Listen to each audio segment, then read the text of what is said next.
Hello बच्चों, let us read this question. This question says, how many unit cells are present in a cube shaped ideal crystal of NaCl of mass 1 gram? So इस question में कहा गया है कि यहाँ पे हमारे पास एक क्यूब शेप्ड आइडियल क्रिस्टल है NaCl का ऑफ मास 1 ग्राम, तो उसमें कितने यूनिट सेल प्रेजेंट हैं और हमारे पास चार ऑप्शन हैं as option A B C and D. So इस क्वेश्चन को सॉल्व करने के लिए जो की कॉन्सेप्ट रिक्वायर्ड है वो है यहाँ पे concept of number of unit cells. So अगर हम देखें तो यहाँ पे सबसे पहले हम कैलकुलेट कर सकते हैं mass of 1 unit cell.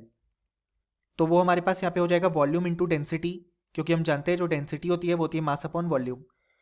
So यहाँ पे जो वॉल्यूम हो जाएगा वो हमारे पास यहाँ पे हो जाएगा दी एज लेंथ ए क्यूब, और जब हम उसे डेंसिटी से मल्टीप्लाई कर देंगे तो एक यूनिट सेल का मास आ जाएगा. अब यहाँ पे हम जानते हैं कि जो डेंसिटी होती है उसका एक और फॉर्मूला होता है, दैट इज एन, जहाँ पे एन है number of atoms per unit cell multiplied by the formula mass, यानी कि बेसिकली जो यहाँ पे आयोनिक कंपाउंड है उसका जो टोटल मास है वो divided by the edge length का क्यूब यानी कि volume a cube multiplied by Avogadro number N A. So अब हम यहाँ पे इस एक्सप्रेशन को रिप्लेस कर देंगे. सो हम लिख सकते हैं mass of 1 unit cell is equal to a cube multiplied by density को हम यहाँ पे ये एक्सप्रेशन से रिप्लेस कर रहे हैं जो हमने ऊपर फाइंड आउट किया.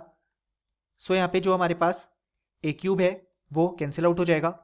सो हम ये बोल सकते हैं कि यहाँ पे हमारे पास जो मास ऑफ 1 यूनिट सेल आ गया वो यहाँ पे हो जाएगा एन की वैल्यू हो जाएगी 4, क्योंकि यहाँ पे NaCl के लेटिस में पर लेटिस नंबर ऑफ एटम्स 4 होंगे, multiplied by the formula mass of NaCl जो कि है 58.5 डिवाइडेड बाय एवोगैड्रो नंबर जो कि है 6.023 इंटू 10⁻23.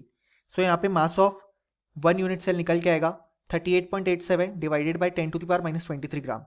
अब हमारे पास 1 ग्राम NaCl प्रेजेंट है, तो इसमें अगर हम number of unit cell find out करना चाहें तो वो जाएगा 1 upon the mass of 1 unit cell. So यहाँ पे हमारे पास जो नंबर ऑफ यूनिट सेल आ जाएंगे वो आ जाएंगे यहाँ पे 2.57 इंटू 10⁻21. सो इसके करस्पॉन्डिंग जो करेक्ट ऑप्शन हो जाएगा वो जाएगा ऑप्शन ए, और option B C and D incorrect हो जाएंगे.